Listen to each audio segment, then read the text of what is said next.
ഓം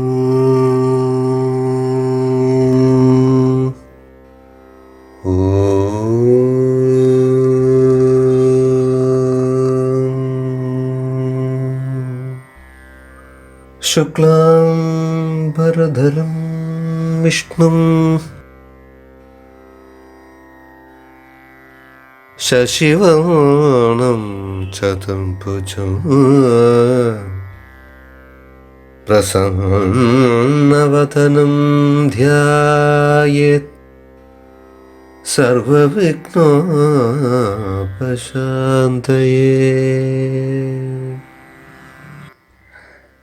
ഇന്ന് നാം മനസ്സിലാക്കാൻ ശ്രമിക്കുന്നത് ശ്രീമദ് ഭാഗവതത്തിൻ്റെ മഹാത്മ്യത്തെക്കുറിച്ചാണ്.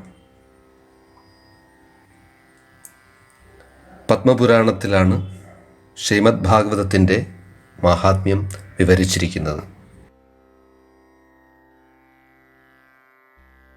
എന്നാൽ ശ്രീമദ് ഭാഗവത മഹാത്മ്യത്തെ പുരാണങ്ങൾ കൊണ്ടോ ഇതിഹാസങ്ങൾ കൊണ്ടോ മനസ്സിലാക്കാവുന്നതോ മനസ്സിലാക്കേണ്ടതോ അല്ല.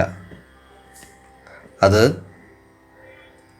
തികച്ചും പരമ്പരാപ്രോക്തമായി പഠിച്ചറിഞ്ഞ് ഹൃദയത്തിലേറ്റേണ്ട ഒരു ആധ്യാത്മിക അനുഭൂതിയാണ്. എങ്കിലും സൂതൻ ശൗനകാദികളോട് പറഞ്ഞ ഭക്തിജ്ഞാന വൈരാഗ്യാദികളുടെ കഥയിലൂടെ നമുക്കല്പം സഞ്ചരിക്കാം. സൂതമുനി ശൗനകാദികളോട് പറയുകയാണ്, അലയോ മുനിവര്യരെ, ബ്രഹ്മാവിൻ്റെ ആദ്യപുത്രന്മാരായ സനത്കുമാരന്മാർ കലിയുഗത്തിൽ ഒരിക്കൽ ബദ്രികാശ്രമത്തിലെത്തി. ആ സമയത്ത് വളരെ ദുഃഖിതനായ നാരദരെ അവർക്കവിടെ കാണാൻ കഴിഞ്ഞു. ബാലന്മാർ നാരദരോട് അദ്ദേഹത്തിൻ്റെ ദുഃഖത്തിൻ്റെ കാരണം ആരാഞ്ഞു.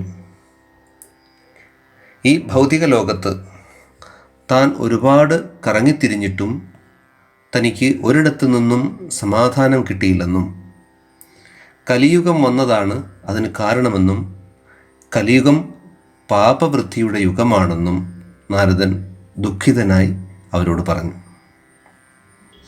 മനുഷ്യൻ എല്ലായിടവും വളരെ ശത്രുതാ മനോഭാവത്തിലാണ് കഴിയുന്നതെന്നും സത്യവും ധർമ്മവും ദയയും തപസ്സുമെല്ലാം മനുഷ്യരിൽ നഷ്ടപ്പെട്ടിരിക്കുന്നുവെന്നും എല്ലാ മനുഷ്യരും ആഹാരാദി ചതുർകർമ്മങ്ങൾ മാത്രം ചെയ്ത് നടക്കുന്നുവെന്നും മന്ദബുദ്ധികളും നിർഭാഗ്യരുമായ മനുഷ്യർ സദാ രോഗികളായിരിക്കുന്നുവെന്നും കപട സന്യാസിമാർ സ്ത്രീകൾക്കും ധനത്തിനും വേണ്ടി പിറകെ പായുന്നുവെന്നും കൃഷ്ണകഥ ഒരിടത്തും അല്പം പോലും കേൾക്കാനില്ലെന്നും എല്ലാ മനുഷ്യരും അത്യാഗ്രഹികളും വിഷയാസക്തരുമായിരിക്കുന്നുവെന്നും കുടുംബാംഗങ്ങൾ തമ്മിൽ പരസ്പരം കലഹിക്കുന്നുവെന്നും ഓരോരുത്തരും താൻ വലുത് എന്ന് അഹങ്കരിക്കുന്നുവെന്നും ആശ്രമങ്ങളും മറ്റുള്ള പുണ്യസ്ഥലങ്ങളും പുണ്യനദികളും മറ്റും അശുദ്ധമാക്കി ഈ മ്ലേച്ഛന്മാർ നശിപ്പിക്കുന്നുവെന്നും എല്ലാം കലിയുഗമാകുന്ന കാട്ടുതീയിൽപ്പെട്ട് വെന്ത് വെണ്ണീറാകുകയാണെന്നും അത്യാഗ്രഹിയായ മനുഷ്യർ അന്നം വിറ്റ് പണം നേടുന്നുവെന്നും തുടങ്ങി ഒട്ടനവധി ദുഃഖകരമായ അവസ്ഥകൾ നാരദർ അവിടെ കണ്ടതായി പറയുകയാണ്. തുടർന്ന് താൻ വൃന്ദാവനത്തിൽ കണ്ട അത്യത്ഭുതകരമായ ഒരു കാഴ്ചയെപ്പറ്റിയും നാരദൻ അവരോട് വർണ്ണിക്കുന്നു. അദ്ദേഹം അവരോട് പറഞ്ഞു, പ്രിയകുമാരന്മാരെ, എല്ലായിടവും അലഞ്ഞു തിരിഞ്ഞ് അസംതൃപ്തനായി ഞാൻ ഒടുവിൽ വൃന്ദാവനത്തിലെത്തി. അവിടെ ആശ്ചര്യകരമായ ഒരു കാഴ്ച ഞാൻ കണ്ടു. യമുനയുടെ തീരത്തിരുന്ന് ഒരു സ്ത്രീ ദീനദീനം വിലപിക്കുകയാണ്. അവൾ വളരെയധികം അസന്തുഷ്ടയായിരുന്നു. അവളുടെ ഇടതുവശത്തായി ദീർഘശ്വാസം വലിക്കുന്ന 2 വൃദ്ധന്മാർ കിടന്നുറങ്ങുന്നുണ്ടായിരുന്നു. കരഞ്ഞുകൊണ്ട് ആ സ്ത്രീ ഇടയ്ക്കിടെ അവരെ ആശ്വസിപ്പിക്കാനും ശ്രമിക്കുന്നുണ്ട്. അവരോടൊപ്പം കുറേ യുവസന്യാസിമാരും ഉണ്ടായിരുന്നു. അവർ ആ സ്ത്രീയോട് ഇങ്ങനെ പറയുന്നത് ഞാൻ കേട്ടു, അല്ലയോ ദേവി, കാത്തിരിക്കുക, സൗഭാഗ്യം ഉടനെ വരും. ഭഗവാൻ ശ്രീകൃഷ്ണൻ തീർച്ചയായും നമ്മിൽ കാരുണ്യവാനാകും. അവർ വീണ്ടും വീണ്ടും ഇത് പറഞ്ഞുകൊണ്ടേയിരുന്നു. എനിക്ക് ആശ്ചര്യം തോന്നി. ഉടൻ തന്നെ ഞാൻ അവളെ സമീപിച്ചു. എന്നെ കണ്ടതും അവൾ നമസ്കരിച്ചുകൊണ്ട് പറഞ്ഞു, നാരദരെ, അങ്ങ് മഹാഋഷിയാണ്. അങ്ങ് ഞങ്ങളോടൊപ്പം കുറച്ചു കാലം വാഴുക. അങ്ങയുടെ സാമീപ്യം ഈ ഉള്ളവൾക്ക് അല്പം ആശ്വാസമായതുപോലെ. ദയവായി അങ്ങ് എൻ്റെ ഹൃദയത്തെ സമാശ്വസിപ്പിക്കുക. എൻ്റെ എല്ലാ ദുഃഖവും തീരാൻ പോകുന്നതായി ഞാൻ അറിയുന്നു. കാരണം അങ്ങയെപ്പോലൊരു സന്യാസിക്ക് മാത്രമേ അതിന് സാധ്യമാകൂ. നാരദർ തുടർന്നു, കുമാരന്മാരെ, ഇത്രയും കേട്ട് കഴിഞ്ഞപ്പോൾ ഞാൻ അവളോട് തിരക്കി, ഹേ ദേവി, നീ ആരാണ്? ആരൊക്കെയാണ് ഈ വൃദ്ധന്മാർ? ഈ യുവതികൾ എങ്ങനെ ഇവിടെ എത്തി? എന്താണ് നിന്റെ പ്രശ്നം? ദയവായി എന്നോട് പറഞ്ഞാലും. അപ്പോൾ അവൾ എന്നോട് പറഞ്ഞു, ഞാൻ ഭക്തി. ഈ വൃദ്ധന്മാർ എൻ്റെ മക്കളാണ്, ജ്ഞാനവും വൈരാഗ്യവും. അവർക്ക് വയസ്സായിരിക്കുന്നു. താങ്കൾ ഈ കാണുന്ന യുവതികൾ ഗംഗ, യമുന തുടങ്ങിയ പുണ്യതീർത്ഥങ്ങളാണ്. അവർ എന്നെ സഹായിക്കാൻ എത്തിയവരാണ്. എന്നാലും ഞാൻ അതൃപ്തയാണ്, ദുഃഖിതയാണ്. ഹേ ഋഷീശ്വര, അങ്ങ് എൻ്റെ ദുഃഖാവസ്ഥയെ കേട്ടുകൊണ്ടാലും. ഞാൻ ഇത് അങ്ങയോട് പറഞ്ഞില്ലെങ്കിൽ എൻ്റെ ദുഃഖം ഒരിക്കലും തീരാൻ പോകുന്നില്ല. ഭൂമിയിൽ അധർമ്മികളായ രാജാക്കന്മാർ ഭരണമേറ്റെടുത്തിരിക്കുകയാണ്. അവർ എൻ്റെ ശരീരത്തിൽ പരുക്കുകളേൽപ്പിച്ചു. അങ്ങനെ ഞാൻ വൃദ്ധയായി. എല്ലാ ഓജസ്സുകളും നശിച്ച് എൻ്റെ മക്കൾ ദുസ്ഥരും വൃദ്ധരുമായി മാറി. ഇന്നിവർക്ക് ആരോഗ്യമില്ല. ഇങ്ങനെയാണ് ഇന്ന് ഞാൻ വൃന്ദാവനത്തിലെത്തിയത്. ഇവിടെ എത്തിയപ്പോൾ എനിക്ക് യുവത്വം തിരിച്ചു കിട്ടി. പക്ഷേ എൻ്റെ മക്കൾ, അവരിപ്പോഴും വൃദ്ധരാണ്. എന്തിനാണ് ഞാൻ ഇവിടെ നിൽക്കുന്നത്? ഞാൻ മറ്റൊരു ദേശത്തേക്ക് പോകാൻ ആഗ്രഹിക്കുന്നു. പക്ഷേ എൻ്റെ മക്കൾക്കാവതില്ലാത്തതിനാൽ ഞാൻ അതീവ ദുഃഖിതയാണ്. അമ്മ യുവതിയും മക്കൾ വൃദ്ധന്മാരുമായി അങ്ങ് എപ്പോഴെങ്കിലും എവിടെയെങ്കിലും കേട്ടിട്ടുണ്ടോ? ഇത് തികച്ചും നേർവിപരീതമായിരിക്കുന്നു. അപ്പോൾ ഞാൻ പറഞ്ഞു, അല്ലയോ ദേവി, ഇങ്ങനെ സംഭവിച്ചുവെങ്കിലും നീ ദുഃഖിതയാകാതിരിക്കുക. നീ ഇപ്പോഴും യശസ്സുള്ള ഭക്തിദേവി തന്നെയാണ്. തീർച്ചയായും ഭഗവാൻ ഹരി നിന്നിൽ കാരുണ്യവർഷം പൊഴിക്കും. നീ സന്തോഷവതിയാവുകയും ചെയ്യും. കുമാരന്മാരെ, ഇതിനകം എനിക്ക് കാര്യങ്ങളെല്ലാം ഏറെക്കുറെ പിടികിട്ടിയിരുന്നു. ഞാൻ അവളോട് പറഞ്ഞു, ഹേ ഭക്തിദേവി, എൻ്റെ വാക്കുകൾ നീ ശ്രദ്ധയോടെ കേട്ടാലും. ഇത് കലിയുഗത്തിൻ്റെ ഭീകരദശയാണ്. ഇവിടെ എല്ലാ സത്കർമ്മങ്ങളും തീർത്തും നശിച്ച് യോഗമാർഗം നഷ്ടപ്പെട്ടിരിക്കുകയാണ്. കലിയുഗത്തിൽ എല്ലാവരും പാപികളായിരിക്കുന്നു. പാപികൾ ക്ഷാരന്മാരും വഞ്ചകരുമാണ്. അവരുടെ എണ്ണം പെരുകി വരുന്നു. അവരെല്ലാം പാപചാരേണ രാക്ഷസന്മാരെ പോലെ പെരുമാറുന്നു. കലിയുഗത്തിൽ പാപികൾ സന്തോഷവാന്മാരും സാധുക്കൾ പീഡിതരുമാകുന്നു. പക്ഷേ നിന്നിൽ ക്ഷമയുണ്ടാകണം. ക്ഷമാശാലികൾ ധീരതയുള്ളവരാണ്. ധീരന്മാർ മോഹിക്കുന്നില്ല. ഈ രാക്ഷസവർഗത്തെ കൊണ്ട് കലിയുഗത്തിൽ ഭൂഭാരം കൂടി വരികയാണ്. ശുഭമായി ഒന്നും തന്നെ ഇന്നിവിടെ കാണുവാനില്ല. അതാണ് കലിയുഗത്തിൻ്റെ പ്രത്യേകതയും. അല്ലയോ ദേവി, നിന്റെ മക്കളെ ആരും സംരക്ഷിക്കുന്നില്ല. അവരെ എല്ലാവരും തള്ളിക്കളഞ്ഞിരിക്കുന്നു. കാരണം ഈ ദൈത്യവംശം മുഴുവനും വിഷയാസക്തരാണ്. ആർക്ക് വേണം ഇവിടെ ജ്ഞാനവും വൈരാഗ്യവും? നീ വൃന്ദാവനത്തിലേക്ക് വന്നത് എന്തുകൊണ്ടും നിന്റെ സൗഭാഗ്യം തന്നെയാണ്. ആയതിനാൽ യുവത്വം നിനക്ക് തിരികെ ലഭിച്ചിരിക്കുന്നു. പക്ഷേ നിന്റെ മക്കൾക്ക് വാർദ്ധക്യം ഉപേക്ഷിക്കാൻ കഴിയുന്നില്ല. എന്തുകൊണ്ടെന്നാൽ ഇവിടെയും ജ്ഞാനവൈരാഗ്യങ്ങളെ ആരും തന്നെ ഗൗനിക്കുന്നില്ല എന്നതാണ് കാരണം. എങ്കിലും അവർക്കും നല്ല കാലം വന്നിരിക്കുകയാണ്. അതിനാൽ അത്ര അവരും ഇത്ര സുഖമായി ഉറങ്ങുന്നത്. അപ്പോൾ ഭക്തി പറഞ്ഞു, ഞാൻ അങ്ങയോടൊന്ന് ചോദിക്കുകയാണ്. എന്തുകൊണ്ട് ഈ പരീക്ഷിത് രാജാവ് കലിയെ കൊന്നില്ല? എങ്ങനെ കാരുണ്യവാനായ ഭഗവാൻ ശ്രീഹരി ഇതെല്ലാം സഹിക്കുന്നു? എങ്ങനെയാണ് ഈ അതിക്രമം ഇവിടെ സംഭവിക്കുന്നത്? എൻ്റെ ഈ സംശയങ്ങൾ അങ്ങ് തീർത്തു തരണം. കുമാരന്മാരെ, അവളുടെ സങ്കടം കേട്ട് ഞാൻ പറഞ്ഞു, അല്ലയോ ദേവി, ഞാൻ നിന്നോടൊരു കഥ പറയാം. അത് കേട്ടാൽ നിന്റെ സകല സംശയങ്ങളും അകന്ന് നിനക്ക് ആശ്വാസം ലഭിക്കും. അന്ന് പരീക്ഷിത് മഹാരാജാവ് പ്രജാക്ഷേമ തൽപരനായി നാട്ടിലിറങ്ങിയപ്പോൾ വഴിയിൽ കലിയെ കണ്ടു. തന്നെ കൊല്ലാൻ തുനിഞ്ഞ രാജാവിൻ്റെ മുന്നിൽ കലി കീഴടങ്ങി. അടിപ്പെടുന്നവർക്ക് അഭയം നൽകുന്നത് ഒരു ക്ഷത്രിയൻ്റെ ധർമ്മമായതുകൊണ്ട് കലിയെ അദ്ദേഹം വധിച്ചില്ല. മാത്രമല്ല, കലിയുഗം പാപസമുദ്രമാണെങ്കിലും ഇതിനൊരു സദ്ഗുണമുണ്ട്. ഹരിയുടെ നാമസങ്കീർത്തന ജപം ഒന്നുകൊണ്ട് മാത്രം ഒരുവൻ കർമ്മബന്ധത്തിൽ നിന്നും മുക്തനായി പരമമായ ഗതിയെ പ്രാപിക്കുന്നു. ഈ ഒരു ഗുണം മറ്റൊരു യുഗത്തിനുമില്ലെന്നറിയുക. മനുഷ്യൻ അന്യയുഗത്തിൽ തപം കൊണ്ടും യോഗസാധനകൾ കൊണ്ടും യജ്ഞങ്ങൾ കൊണ്ടും നേടുന്ന അതേ ഫലം തന്നെ കലിയുഗത്തിൽ നാമസങ്കീർത്തനം കൊണ്ട് നേടുന്നു. പരീക്ഷിത് രാജൻ ഇത് മനസ്സിലാക്കിയിരുന്നു. അതിനാൽ അദ്ദേഹം കലിക്ക് വർത്തിക്കാൻ പ്രത്യേക സ്ഥാനങ്ങൾ നൽകി വധിക്കാതെ വിട്ടയച്ചു. നേരെ മറിച്ച് അദ്ദേഹം കലിയെ ഒരുപക്ഷെ വധിച്ചിരുന്നുവെങ്കിൽ ഈ ഗുണം കലിയുഗത്തിൽ നമുക്കുണ്ടാകുമായിരുന്നില്ല. എൻ്റെ ഈ വാക്കുകളെ കേട്ട് അവൾ പറഞ്ഞു, അല്ലയോ ദേവർഷേ, അങ്ങ് പൂജ്യനാണ്.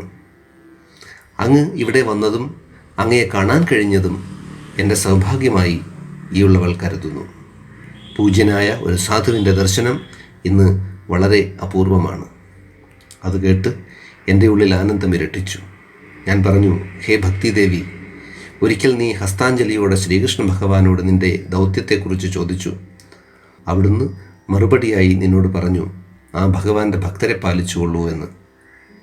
ആ കാരുണ്യവാൻ നിന്നിൽ സന്തുഷ്ടനായി മുക്തിയെ നിന്റെ സേവകയായി നൽകി നിന്നെ അനുഗ്രഹിച്ചു. കുമാരന്മാരെ, തുടർന്ന് ഞാൻ അവൾക്ക് വാക്കുകൊടുത്തു, ഹേ ഭക്തിദേവി, നിന്നെ പുനഃസ്ഥാപിക്കാൻ കഴിഞ്ഞില്ലെങ്കിൽ പിന്നെ ഞാൻ ഹരിദാസനായി ഈ ലോകത്തിൽ വർത്തിക്കുകയില്ല. ഇത് സത്യം, സത്യം, സത്യം. സൂതൻ ശൗനകാദികളോട് തുടർന്ന് പറഞ്ഞു. നാരദർ ജ്ഞാനവൈരാഗ്യാദികളെ ഉണർത്താൻ കണക്കറ്റ് പരിശ്രമിച്ചു. അവരുടെ കാതിനരികിൽ ചെന്ന് ഉച്ചത്തിൽ വിളിച്ചു പറഞ്ഞു, ഹേ ജ്ഞാനം, ഹേ വൈരാഗ്യം, എഴുന്നേൽക്കൂ. പക്ഷേ ഫലമുണ്ടായില്ല. ഇങ്ങനെ ഇവർ ഉണരില്ല എന്ന് മനസ്സിലാക്കിയ നാരദൻ അവരുടെ കാതുകളിൽ ഭഗവത്ഗീത ഉപനിഷത്തുക്കളും വീണ്ടും വീണ്ടും ഉരുവിട്ടു. പെട്ടെന്ന് അവർ തല അല്പം ഉയർത്തി വീണ്ടും ഉറക്കത്തിലേക്ക് തന്നെ വീണു. അവർ വളരെയധികം ക്ഷീണിതരായിരുന്നു. ഇത് കണ്ട് നാരദൻ ദുഃഖിതനും ചിന്താധീനനുമായി. തൻ്റെ നിസ്സഹായ അവസ്ഥയോർത്ത് നാരദമുനി വിഷമിച്ചിരുന്നു. പെട്ടെന്നതാ ഒരു വ്യോമവാണി അവിടെയുണ്ടായി. അതിപ്രകാരമായിരുന്നു, ദേവർഷേ, താങ്കൾ വിഷമിക്കരുത്, തളരുകയും അരുത്. അങ്ങയുടെ ശ്രമം വിഫലമാകില്ല, അതിന് യാതൊരു സന്ദേഹവും വേണ്ട. അങ്ങയെപ്പോലുള്ള സന്യാസിമാർ ലോകത്തിന് ഭൂഷണമാണ്. ഇനി ഞാൻ പറയുന്നത് ശ്രദ്ധിച്ചു കേൾക്കുക. താങ്കൾക്ക് ഒരു സത്കർമ്മം അനുഷ്ഠിക്കേണ്ടതുണ്ട്. ആയതിനു വേണ്ടി അങ്ങ് കുറേ നല്ല സന്യാസിവര്യന്മാരെ കാണുക. അവർ താങ്കൾക്ക് പറഞ്ഞു തരും ആ സത്കർമ്മം എന്താണെന്നും അതെങ്ങനെ അനുഷ്ഠിക്കണമെന്നും. അതനുഷ്ഠിക്കപ്പെടുമ്പോൾ ഇവർക്ക് തങ്ങളുടെ യുവത്വം തിരികെ ലഭിക്കുകയും ഇവർ ഉണരുകയും ചെയ്യും. അങ്ങനെ ഭക്തിദേവി അനുഗ്രഹീതയാകും. അവൾ എല്ലായിടവും നൃത്തം ചെയ്യാൻ തുടങ്ങും. സൂതൻ തുടർന്നു. ദേവർഷി വീണ്ടും ചിന്താധീനനായി. എന്താണ് ആ സത്കർമ്മം? എവിടെയാണ് ഞാൻ ആ ഋഷീശ്വരന്മാരെ കണ്ടുമുട്ടുക? അങ്ങനെയാണ് നാരദമുനി ബദരികാശ്രമത്തിലെത്തിയതും സനത് കുമാരന്മാരെ കാണുന്നതും നടന്ന വൃത്താന്തങ്ങളെല്ലാം അവരോട് അറിയിക്കുന്നതും. കഥകൾ കേട്ട് സനകാദികൾ നാരദരോട് പറഞ്ഞു, അല്ലയോ നാരദരെ, അങ്ങ് പുണ്യവാനായിരിക്കുന്നു. അങ്ങ് നാരായണ ഭക്തന്മാരിൽ മുഖ്യനാണ്. അങ്ങയ്ക്ക് മാത്രമേ ഇവിടെ ഭക്തിയെ പുനഃസ്ഥാപിക്കാൻ കഴിയുകയുള്ളൂ. ഇത്യർത്ഥമുള്ള സത്കർമ്മ സാധനകൾ അങ്ങയ്ക്ക് ഞങ്ങൾ പറഞ്ഞു തരാം. അങ്ങ് ദയവായി കേട്ടാലും. ജ്ഞാനയജ്ഞമാണ് ആ സത്കർമ്മമെന്ന് ബുധജനം ഘോഷിക്കുന്നു. ഭാഗവത കഥയാണ് ആ ജ്ഞാനയജ്ഞം. താങ്കൾ ഭാഗവത കഥാപാരായണവും പ്രവചനവും ചെയ്യുമ്പോൾ ഭക്തിക്കും ജ്ഞാനത്തിനും വൈരാഗ്യത്തിനും അവരുടെ ശക്തിയും തേജസ്സും തിരിച്ചു കിട്ടുന്നു. തദ്വാര ഭക്തിദേവി അനുഗ്രഹീതയായിത്തീരുകയും അവളുടെ മക്കളായ ജ്ഞാനവൈരാഗ്യങ്ങൾ യുവാക്കളുമായി തീരുന്നു. സിംഹത്തിൻ്റെ അലർച്ച കേട്ട് പുലികൾ പേടിച്ചോടി ഒളിക്കുന്നത് പോലെ ഒരു ശുദ്ധഭക്തൻ്റെ ഭാഗവതാലാപം കൊണ്ട് കലിയുഗത്തിൽ സകല കെടുതികളും ദൂരെ മറയുന്നു.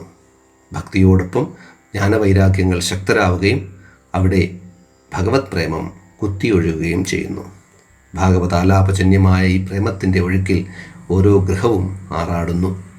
ഇത്രയും കേട്ട് നാരദൻ സനകാദികളോട് ചോദിച്ചു, ഞാൻ ഗീതയും ഉപനിഷത്തുകളും പലവരു ജ്ഞാനവൈരാഗ്യാദികളുടെ ചെവിയിൽ ഓതി നോക്കി. പക്ഷേ അവർ കണ്ണു തുറന്നില്ല. അവിടുന്ന് ഭാഗവത കഥയുടെ മാഹാത്മ്യത്തെപ്പറ്റി പറയുന്നുവല്ലോ, എന്നിട്ടെന്തേ അവയെ കേട്ടിട്ടും അവർ ഉണരാഞ്ഞത്? സകല വേദാന്തങ്ങളുടെയും കാതൽ മാത്രമാണല്ലോ ശ്രീമദ് ഭാഗവതം. സർവ്വവേദാന്തങ്ങൾക്കും കഴിയാത്തത് ശ്രീമദ് ഭാഗവതത്തിന് എങ്ങനെ ചെയ്യാൻ കഴിയും? അതിന് മറുപടിയായി കുമാരന്മാർ പറഞ്ഞു, അതേ മഹർഷേ, അത് സത്യമാണ്. ഭാഗവതം സകല വേദങ്ങളുടെയും വേദാന്തങ്ങളുടെയും സാരം മാത്രമാണ്. പക്ഷേ അതേസമയം ശ്രീമദ് ഭാഗവതം നിഗമകൽപ്പത്തിലെ പക്വമായ ഫലവുമാണ്. വേദമാകുന്ന മരത്തിലെ പഴുത്തു തേനൂറുന്ന അമൃതത്തിൻ്റെ മാധുര്യമേറുന്ന പഴമാണ് ശ്രീമദ് ഭാഗവതം. ഉദാഹരണത്തിന്, പാലിൽ നെയ്യുണ്ടെങ്കിലും പാൽ കുടിച്ചാൽ നെയ്യ് രുചിക്കില്ല.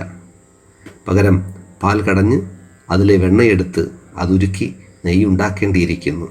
അതുപോലെ 4 വേദങ്ങൾ കട്ടിത്തൈരാണ്. ശുകദേവനത് കടഞ്ഞെടുക്കുകയും പരീക്ഷിത്ത് അത് സേവിക്കുകയും ചെയ്തു. തദ്വിധം കരിമ്പിൽ പഞ്ചസാര നൈസർഗികമാണ്. കരിമ്പിൻ രസം തിളപ്പിച്ച് പിന്നീടത് ഉറയുമ്പോൾ അതിൽ നിന്നും പഞ്ചസാരയുടെ മാധുര്യം ആസ്വാദ്യമാകുന്നു. അതുപോലെ അമൃതദ്രവ സംയുതമായി ശുഖമുഖത്തു നിന്നും അടർന്നു വീണ നിഗമകൽപ്പതരുവിൻ്റെ പഴുത്ത ഫലമാണ് ശ്രീമദ് ഭാഗവതം. ഭാഗവതാമൃതം എവിടെയൂറുന്നുവോ അവിടെ ഭക്തി തൻ്റെ ഇരുമക്കളോടൊപ്പം എത്തുന്നു. അവർ വീണ്ടും വീണ്ടും യുവത്വം നേടുന്നു. മുക്തി ഭക്തിയുടെ സേവകയായി അവരോടൊപ്പം ചേരുന്നു. ഇതാണ് ശ്രീമദ് ഭാഗവതത്തിൻ്റെ മഹാത്മ്യം.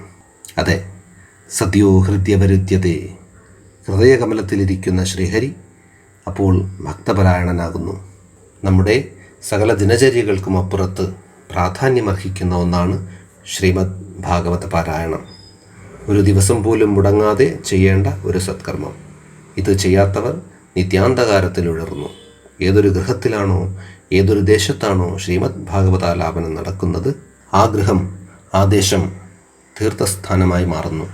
ഝടുതിയിൽ പാപം അവിടുത്തെ ജനങ്ങളെ വിട്ടൊഴിയുകയും ചെയ്യുന്നു. അവർക്ക് ആയിരക്കണക്കിന് യജ്ഞങ്ങളെ ചെയ്ത പുണ്യം ലഭിക്കുന്നു. ഭാഗവത ശ്രവണത്തിൻ്റെ 16ൽ 1 ഫലമേ 1000 അശ്വമേധയാഗങ്ങൾ കൊണ്ട് നേടാൻ കഴിയുകയുള്ളൂ. അന്ത്യകാലത്ത് ഭാഗവത ശ്രവണത്താൽ ഒരുവന് വൈകുണ്ഠപ്രാപ്തി ഉണ്ടാകുന്നു. സൂതൻ തുടർന്നു, ഇങ്ങനെ സനകാദികുമാരന്മാർ ശ്രീമദ് ഭാഗവതത്തെ പ്രശംസിച്ചു. പെട്ടെന്ന് അവിടെ ഒരു ആശ്ചര്യജനകമായ സംഭവമുണ്ടായി. ഭക്തിദേവി അതാ തൻ്റെ മക്കൾ 2 പേരോടൊപ്പം സേവകയായ മുക്തിയോടുമൊപ്പം ബദരികാശ്രമത്തിൽ എത്തിച്ചേർന്നു. അവരെല്ലാം വളരെയധികം സന്തുഷ്ടരും ഓജസ്സുറ്റവരും യുവത്വം തുളുമ്പുന്നവരുമായിരുന്നു. ഭക്തി സനത്കുമാരന്മാരോട് പറഞ്ഞു, അലയോ കുമാരന്മാരെ, അവിടത്തേക്ക് നമസ്കാരം. അവിടുത്തെ തിരുവായ്മൊഴിയായി ഭാഗവത മഹാത്മ്യം കേട്ടയുടൻ ഞാൻ തേജസ്സുള്ളവളായി, എൻ്റെ മക്കളും യുവാക്കളായി. ഇനി ഞങ്ങൾ എവിടെയാണ് വാഴേണ്ടതെന്നും ദയവായി അവിടുന്ന് പറഞ്ഞു തന്നാലും. സനകാദികൾ പറഞ്ഞു, ഭവതി അവിടുന്ന് ഭക്തിദേവിയാണ്. പോയി ശ്രീഹരിയുടെ ഭക്തരോടൊപ്പം വാണാലും അവരെ സംരക്ഷിച്ച് പരിപാലിച്ചാലും അതുവഴി അവരിൽ കൃഷ്ണപ്രേമം ഉദിക്കട്ടെ. അവരുടെ ഭവരോഗവും ജന്മമൃത്യു ജരാവ്യാധികളും മുഴുവനും തീർന്നുകൊള്ളട്ടെ. അതാണ് ഭവതിയുടെ വാസസ്ഥലം എന്നും ക്ഷമയോടെ വിഷ്ണു ഭക്തന്മാരുടെ ഹൃദയത്തിൽ വാണുകൊള്ളുക. ഹരി ഓം.